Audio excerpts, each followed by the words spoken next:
speaking of people who are amazing that I love, we have Jonalyn, who's going to talk to us about the Bell Hair account. And I think that she's even got a deck prepared. So I'm not going to give you guys too much framework other than to say it's going very well and let her take it away.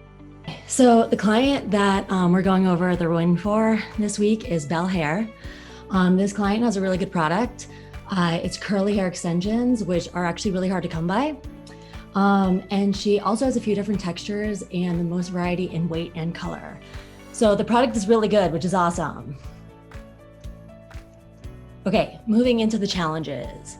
The funnel was non-existent and the audiences were all lumped together. Tofu and Mofu were in the same audience and they didn't have any exclusions. The account did not have a steady ROAS, and especially when looking month over month, she had some highs and then some really low lows.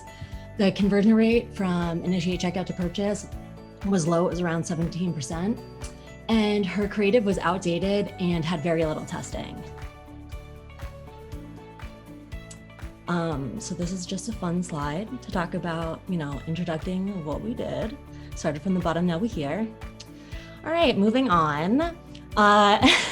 So what we did was, the first thing that we did was build a funnel, right? So we really wanted to build a solid foundation since she didn't have one of those. The first 2 weeks were rocky. Not gonna lie, Shannon was a little nervous, but as the pixel started to recalibrate after all those structural changes that we made, by the end of the first month, we were able to get her an average ROAS of 3x.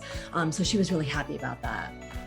So not only did we make these structural changes, but we also tested new audiences and we recreated the current ones that were successful that she created before we joined on. So we really took that blended approach, which I really feel helped the account. So what I did to create these audiences that worked for on the ET side was I looked at her current customers and I pulled specific audiences, interests. So instead of looking at it as millennials as a whole and they J. Crew and Madewell and all that stuff, I took two key interests and put them together as tests to see how they would work. Surprisingly, curly hair interests, hair growth, and hair extensions did not work for this client. So we really needed to dig deeper and really understand who her customers are to get new ones. Another thing that we tested was 18 different lookalikes, and we found one successful lookalike, which happened to be a lookalike of the add to carts. So that was really fun, all those different tests. It was also really fun for me to try this blended approach. And it yielded pretty good results for her. Moving into the creative, another thing that we worked on was UGC, right? So Shannon knows, that's the client. She knows that, she has a really strong following. Her customers really love her and they really love to promote her product. And it's very obvious, with the sales that people love to see real people using her stuff. So she was really on it. She would always send us user-generated content. We've tested from single image to carousel to video.